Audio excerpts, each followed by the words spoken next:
I read so many good books in April, and I thought it'd be fun to start a little series where every month I share the books that I've read, because over the last couple of years I've gotten really into reading, which is exciting because as a kid I was diagnosed with dyslexia and I had a very hard time reading. I was very late to read, and a lot of books I struggled to read that other kids in my classes were reading because I simply struggled to read. One being Harry Potter. And at the end of 2019, I decided I was going to do something that my childhood self always wanted, which was to read the Harry Potter series. I really struggled to read those books because of my dyslexia, and so I decided to read the whole series for the first time. I had only seen the first movie in the series, so I got to have the whole Harry Potter experience, and it really unlocked this desire to read, and it started me on this journey of really enjoying and loving reading. And now at this point, I feel like I would consider myself a pretty avid reader. It is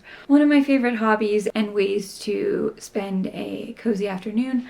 Like today, we are actually getting snow at the very beginning of May, which is wild, and I've got a fire going, and it feels like a perfect day to talk about books. For the month of April, I read 6 books, which is a lot for me, and I listened to 3 audiobooks. So I read 3 physical books and listened to 3 different audiobooks. I recently got into audiobooks, actually last year, and my sister was like, you gotta get into audiobooks. She loves audiobooks. She reads so much, and I finally decided to start listening to audiobooks, and I really love them. Specifically love listening to a memoir, but this month I listened to some things that were not a memoir, and I really enjoyed the experience. So let's dive into it. The first book that I read this month was Lunar Love, and it was a book that was on display at my library. I get all my books from the library. I really enjoyed it. I finished March reading the second book of the A Court of series. Those books are just kind of heavy, and so I wanted something really light. I love a romance. I love a rom-com. I love a memoir. I love a magical realism. I just like a book that helps me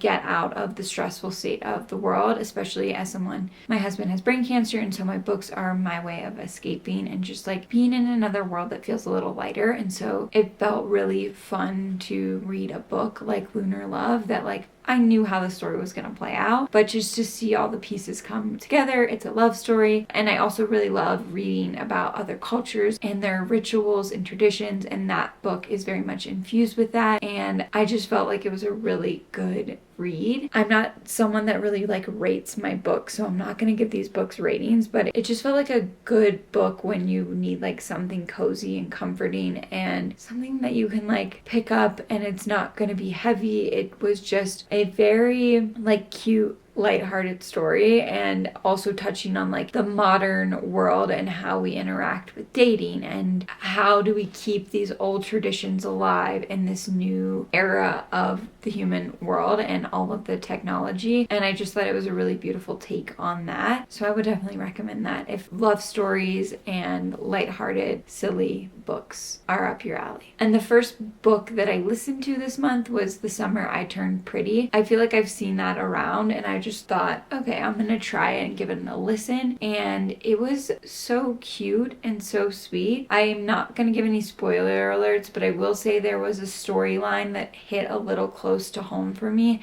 and so that was kind of hard. But it's just a teen romance, but also about your love interest not always working out in the ways that you want. Really made me feel like I was in this little beach town and having this summer experience, and it made me really excited for summer and being near the beach. I'm actually going to North Carolina, and that's where they filmed the show, although that's not where it's necessarily based. They're on the East Coast, but it made me really excited for my trip because I could envision those beaches while I was listening to it, and it was just a really light book.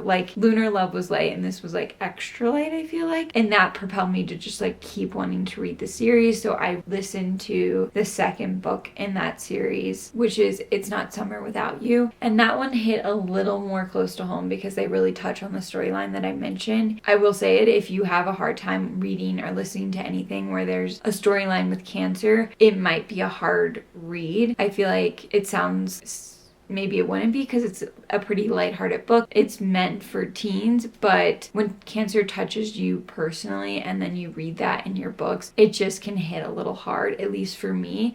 And I feel like I was in a very good headspace for it because my husband is doing so well. It didn't hurt, but it did give me a different perspective. Like, there's a lot of talk around grief in that book, and it just gave me a lot of perspective of what my experience could be like if I wasn't so lucky. It gave me more gratitude for my husband being here. I mean, I am endlessly grateful for that. I will never have enough gratitude, but I saw it in a different way and had a different perspective thanks to that book. And it just made me feel like truly so lucky that my circumstances, my husband's circumstances, have been what they have been. I don't think that that is the intent of that book by any means. And so the book itself, beyond that piece of it, I feel like Jenny Han, the author, is really good at just painting these stories where you really feel like you're there. And having been a girl and had crushes, it just made me feel those feelings that I felt as a teenager. And those are very interesting feelings to recall and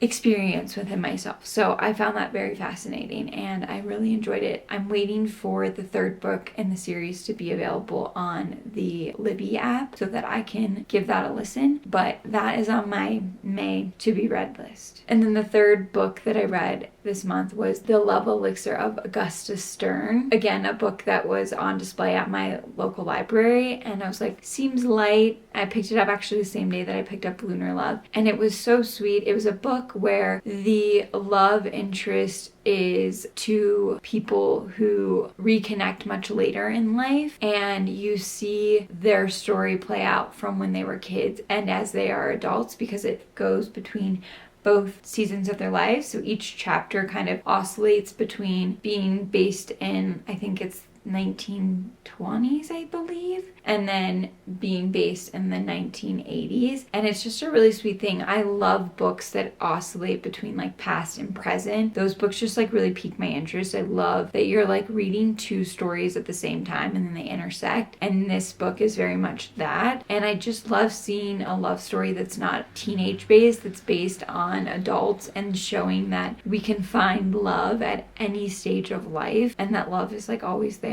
I really enjoyed that book. It was such a good, different read than what I have read. I mean, very much a love story, but I love that the storyline was different and the characters were different, the ages were different, and I liked the time period in which that book was set, and I would highly recommend it. If you, again, like really light books, that's a good one. And then the last two books that I read were nonfiction. The first being How to Giggle, The Guide to Taking Life Less Seriously by Paige DeSorbo and Hannah Berner. I love the Giggly Squad podcast. It is just like a truly like make you laugh podcast. It's so not serious, and I just wanted to give that book a listen. Because I listened to the podcast, I wanted to listen to it on audiobook so that it felt like I was listening to the podcast, and I really enjoyed the audiobook. It just was fun that they're reading it. There's little like surprise voices from people you wouldn't expect, and I just thought it was a really silly book. I listened to it while I was sewing, and I finished it in 2 days because I just like had it on while I was sewing, and it just was like not serious, and I think we all need more of that in our life. It made me definitely giggle at points, and I definitely needed that. So if you like books that are just like silly and playful and not serious, that is the book for you. It just was like a funny little quick listen, and I highly recommend the audiobook. It was a really good experience listening to the audiobook because you're hearing both of them read, and it just was very well done. And then the last book that I finished this month was The Dip. I saw a woman talking about this book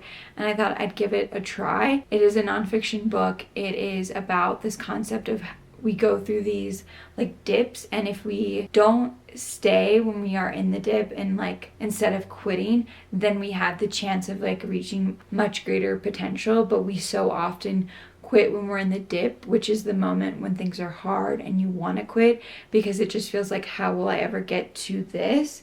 And it was just a really helpful book for me to read. It's only 75 pages, it's a very quick read. It just shifted my perspective. I've been making YouTube videos for a very long time, and I've been feeling like, what is the thing? And now with my husband getting healthier, I've been pivoting what content I'm creating to content that just feels like the content that I've always wanted to make, but the content that I was making over the last several years was very focused around my husband and his health, because that was like the majority of my life, that it was all consuming. And I've had so much more space and more creativity and more connection with myself because I get to step out of being his caregiver a little bit more every single day. It's allowing me to create the content that I always wanted to create. It's been hard to like make that transition away from it being like content that's heavy on the storyline of Kyle having cancer, because thankfully I'm so grateful that is not the main piece of